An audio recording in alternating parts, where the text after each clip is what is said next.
சரி என்று கண்களை மூடினால் மீண்டும் அவன் அந்த கண்ணாடியின் முன் நின்றான்.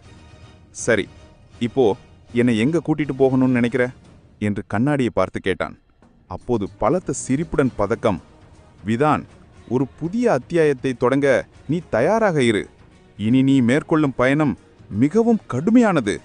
நீ எதற்காக படைக்கப்பட்டாய், உன் இலக்கு என்ன என்பது அனைத்தும் இப்போதுதான் உனக்கு தெரிய தொடங்கும் என்று சத்தமாக கூறியது. அதை கேட்ட விதான், என்ன பயமுறுத்துறியா? நான் எங்க போகணும்னு தான் கேட்டேன் என்று மீண்டும் கூறினான். இதோ நீ போக வேண்டிய பாதை என்று பதக்கம் அவன் கழுத்தில் இருந்து தானாக பிரிந்து கண்ணாடிக்கும் விதாவுக்கும் நடுவில் பறந்தது. பதக்கத்திலிருந்து வெளிச்சம் கிளம்பி கண்ணாடியை தாக்கியது. கண்ணாடியிலிருந்து அதே ஒளி பிரகாசமாக விதான் மீது பட்டது. சிறிது சிறிதாக அவன் மறையத் தொடங்கினான். சட்டென நிலவொளி சூழ்ந்த ஒரு அறையில் வந்து விழுந்தான். எழுந்து கண்களை கசக்கி பார்த்தான். தலைக்கு மேல் நிலவு பிரகாசமாக ஒளிர்ந்தது. அவனை சுற்றிலும் பல வகையான படிக கற்கள் பதிந்திருந்தன. தான் எங்கே இருக்கிறோம் என்று அவனுக்கு தெரியவில்லை. பதக்கத்தை தொட்டு, நான் எங்க இருக்கேன் என்று கேட்டான். பதக்கம் எதுவும் சொல்லவில்லை. அப்போது அறையிலிருந்து வெளியே செல்லும் ஒரு பாதையை கண்டான். அது இருட்டாக இருந்தது. அவனது கையில் அந்த குழந்தை கொடுத்த டார்ச் லைட் இருந்ததால் அதை எடுத்துக்கொண்டு வெளியே வந்தான். அறையை விட்டு வெளியே வந்ததும் பல வகையான சத்தங்கள் கேட்டன. மனித குரல்கள், மிருகங்களின் அலறல்கள் என அனைத்தும் கலந்து ஒலித்தன. என்னை காப்பாற்று, என்னை காப்பாற்று என்று பல குரல்கள் கேட்டன. அதை கேட்டதும், காப்பாற்றவா? யார் நீங்க? இப்படி நான் காப்பாற்ற முடியும்? எங்க இருக்கீங்கன்னே தெரியலையே என்று பதட்டத்தில் கத்தினான். அப்போது, இது என்ன இடம்னு கேட்டப்போ வாயை திறக்கல.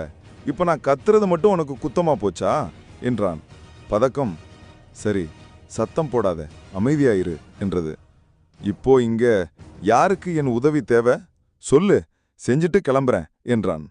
பதக்கம் சிரித்தது. ஓ, நீ உதவி செய்யறது சாதாரணமா எளிதா செஞ்சுட்டு போயிடலாம்னு நினைச்சியா என்றது. அதன் வார்த்தைகளின் ஆழமான அர்த்தத்தை உணர்ந்த விதான், என்ன சொல்ற என்றான். இங்கேதான் உன்னுடைய இலக்கு என்னன்னு உனக்கு புரிய வரும், வா என்றது. எங்க போகணும்னு சொல்ற என்று விதான் கேட்டான். அந்த குகை வழியாக ஒரு காட்டுப்பகுதிக்கு அவனை அழைத்துச் சென்றது பதக்கம். அந்த காட்டுப்பகுதி இரவிலும் நிலவொளியில் பிரகாசமாக இருந்தது. காட்டின் நடுவே ஒரு சிறு கூடாரம் இருந்தது. அதற்குள் வெள்ளை நிற உடை அணிந்த வெண்மை நிற முடி கொண்ட ஒருவர் அமர்ந்திருந்தார்.